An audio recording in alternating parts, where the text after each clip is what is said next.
හොඳ ඉතින් අපි අද කතා කරන්න යන්නේ අපේ DBMS සබ්ජෙක්ට් එකේ question set 4 ගැන. ඉතින් අපි බලමු මොකක්ද මේකේ අපිට කියලා තියෙන්නේ කියලා. මුලින්ම තියෙනවා මෙතන you have given the institute of develop the school system of කෑගල්ලු මහාවිද්‍යාලය. Your part in this software is to create database. With this software you can easily manage all student information, all teachers information, class schedules etc කියලා. මේකේ පළවෙනි ප්‍රශ්නේ විදිහට තියෙනවා use කෑගල්ලු Vidyalaya DB as the name of database කියලා. draw ER diagram කියලා තියෙනවා. හොඳයි අපි මුලින්ම මේ database එක හදාගෙන ඉමු ER diagram එක. අපි මේකට පාවිච්චි කරන workbench software එක.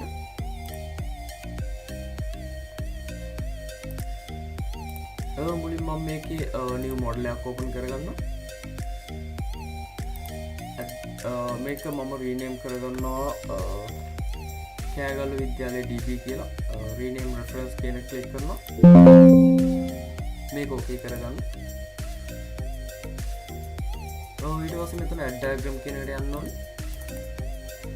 ඊට පස්සේ අපිට මේකේ දෙවෙනි question එකේ දෙක තියෙනවා create a table to store students information and their guardian information. Follow the instruction below when creating this table කියලා. second question එක තියෙනවා මේකේ තියෙන්නේ මේ students and guardian කියන tables දෙක හදන්න. ඉතින් මේකට අදාළ column names අපිට දීලා තියෙනවා. මේකේ දීලා තියෙන instruction වලට අනුව තමයි අපි මේ database එක හදන්න ඕනේ කියලා තියෙනවා. හොඳයි මුලින්ම student කියන database එක හදාගෙන ඉමු. table එක මම මෙතන අලුත් table එකක් open කරගන්නවා. මේක student කියලා rename කරගන්නවා. ඊට පස්සේ පළවෙනි column name එක විදිහට index number එක ගන්නවා. අපිට බලා ගන්න පුළුවන් මේ index number එක මේකේ primary key එක විදිහටත් ගන්න පුළුවන් අපිට. ඒ වගේම data type එක වාචා length එක දෙනවා 10ක්.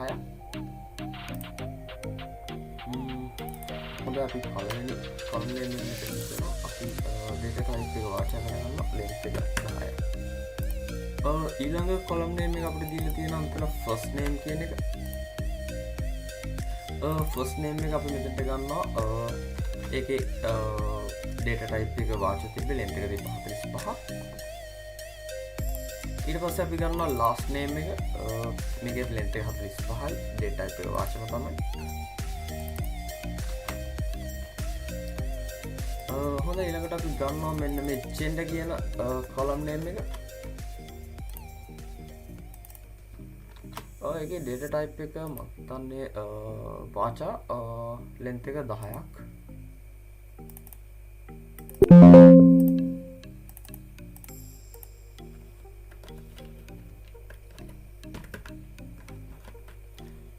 හොඳයි ඊළඟට අපිට create කරගන්න ඕනේ contact number කියන column name එක. rename කරගන්න contact number කියලා. මේකේ length එක තියෙනවා 10ක්. ඊට පස්සේ අපිට තියෙනවා මම හිතන්නේ address කියන column name එක. මේකේ length එක අපි දෙන්න ඕනේ 60ක්. data type එක වාචා විදිහට.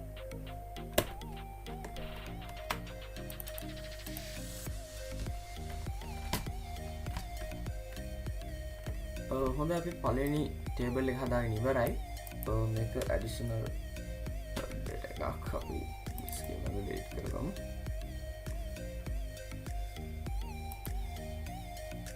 මේ තියෙන අපේ student කියන table එක. හොඳයි අපි ඊළඟට අපේ guardian කියන table එක හදාගෙන ඉමු. මම අලුත් table එකක් මෙතනට ගන්නවා. මම මේක rename කරගන්නවා guardian කියලා. ඊට පස්සේ enter කරගන්නවා. ඊට පස්සේ මම පළවෙනි column name එක විදිහට guardian ID කියන එක ගන්නවා. ඔයගොල්ලෝ බලා ගන්න පුළුවන් මේකම තමයි අපිට මේකේ primary key එක විදිහටත් ගන්න වෙන්නේ. හොඳයි මේකේ data type එක තිබ්බේ වාචා length එක 10යි. හොඳයි අපි length එක add කරගන්නවා ඊට පස්සේ අපිට enter කරන්න තියෙනවා දෙවෙනි column එකේ විදිහට first name කියන එක ඒකේ length එක 45යි ඊට පස්සේ අපිට add කරගන්න තියෙනවා last name ඒකේ length එකත් 45යි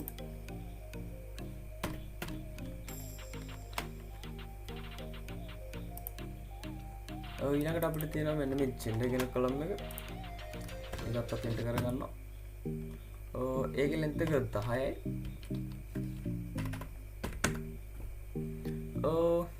ඊළඟට අපිට තියෙනවා contact number කියන column name එක අපි ඊළඟට enter කරගන්න ඕනේ ඒකේ data type එක වාචා length එක 10ම තමයි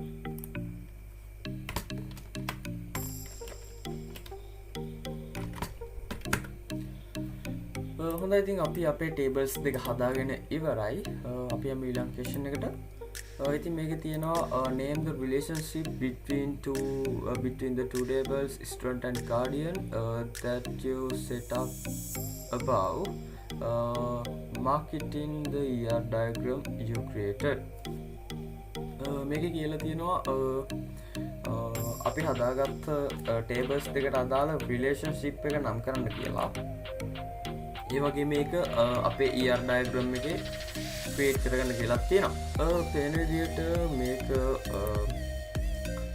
one to many එකක්.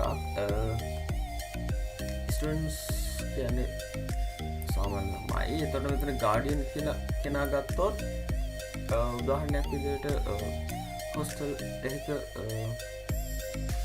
ඉන්න ප්‍රධානියා එයා guardian කෙනෙක්. එහෙම නැත්නම් උදාහරණයක් විදිහට සරල example එකක් විදිහට අම්ම ගත්තොත් එක අම්ම කෙනෙකුට ළමයි 3 දෙනෙක් නැත්නම් 4 දෙනෙක් නැත්නම් එක්කෙනෙක් වුණත් ඉන්න පුළුවන් ඒත් එක ළමයෙකුට අම්මලා කීප දෙනෙක් ඉන්න බෑ අන්න ඒ වගේ එකක් තමයි මෙතන තියෙන්නේ ඒ කියන්නේ එක ගාඩියන් කෙනෙක්ට ස්ටුඩන්ට්ස්ලා එහෙම නැත්නම් ළමයි කීප දෙනෙක් ඉන්න පුළුවන් එතකොට මෙතන එන්නේ one to many relationship එකක් හොඳයි ඉතින් අපි මෙන්න මේ one to many relationship එක හදාගමු ඉතින් මෙන්න මේ විදිහට තමයි අපි ඒක ER diagram එකේ create කරපුවම අපිට බලා ගන්න පුළුවන් වෙන්නේ හොඳයි අපි යමු අපේ ඊළඟ question එකට මේකේ හතරවෙනි question එක විදිහට තියෙනවා teacher teach several subject and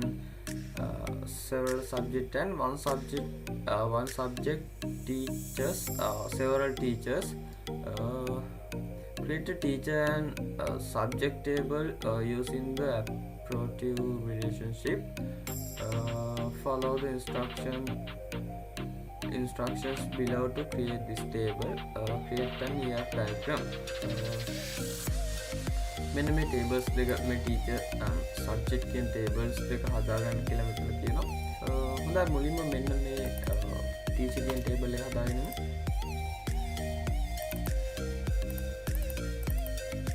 මේ table එක මම rename කරගන්නවා teacher කියලා ඊට පස්සේ මම මේකේ columns ටික add කරගන්න මෙතන තියෙනවා teacher registration number එක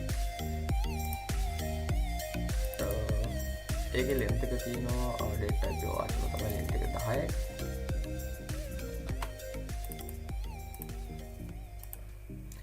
ඊළඟට අපිට බලා ගන්න පුළුවන් first name එක ඒකේ length එක තියෙනවා 45ක්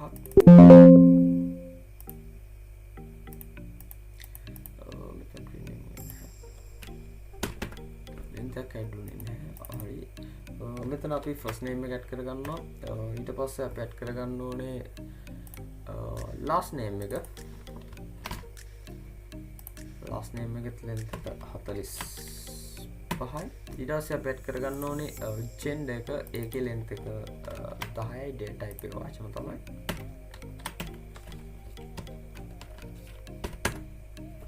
ඊළඟට අපිට තියෙනවා contact number එක ඒකෙත් data type එක වාචා ඒ වගේම length එක 10යි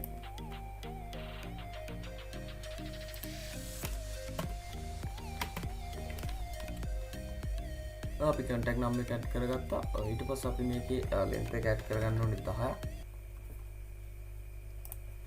ඊට පස්සේ අපිට තියෙනවා email එක email එකේ length එක අපිට තියෙනවා 50ක් හොඳයි අපි ඒකත් add කරගමු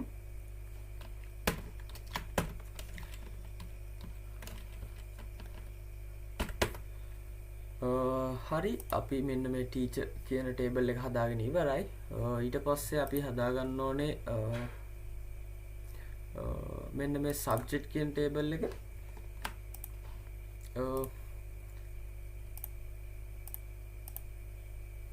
අලුත් ටේබල් එක මම මෙතනින් ක්‍රියේට් කරගන්නවා.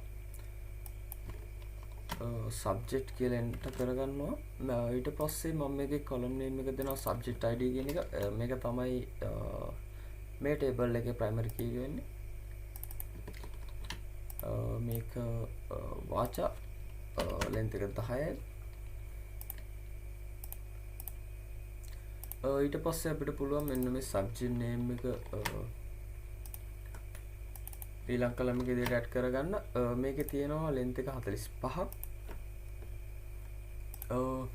මෙන්න මේ විදිහට තමයි tables දෙක create වෙන්නේ. හොඳයි අපි මේකට මේ tables දෙකත් හදාගෙන ඉවරයි. ඊට පස්සේ අපි බලමු මේකට මොකක්ද දෙන relationship එක කියලා. මෙතන කියලා තියෙනවා එක ටීචර් කෙනෙක් සබ්ජෙක්ට්ස් කිහිපයක් උගන්වනවා කියලා. ඒ වගේම එක සබ්ජෙක්ට් එකකට ටීචර්ස්ලා කිහිපයක් ඉන්න පුළුවන් කියලා. එතකොට මෙතනට එන්න ඕනේ many to many relationship එකක්. හොඳයි අපි මෙතනින් many to many relationship එකක් හදාගෙන ඉමු. many to many relationship එකක් හදාගත්තේ අපි select කරන table එක හදාගත්තේ නැහැ. අපි මොකක් select කරත් many to many relationship එකක් create වෙනවා. ඉතින් මෙතන තියෙනවා teacher has subject කියලා. ඉතින් මෙන්න මේ විදිහට තමයි many to many relationship එකක් අපි මේ tables දෙක අතර හදාගන්නේ. ඉතින් මෙන්න මේ විදිහට තමයි අපි අපේ question set 4 එක ඉවර කරගත්තේ.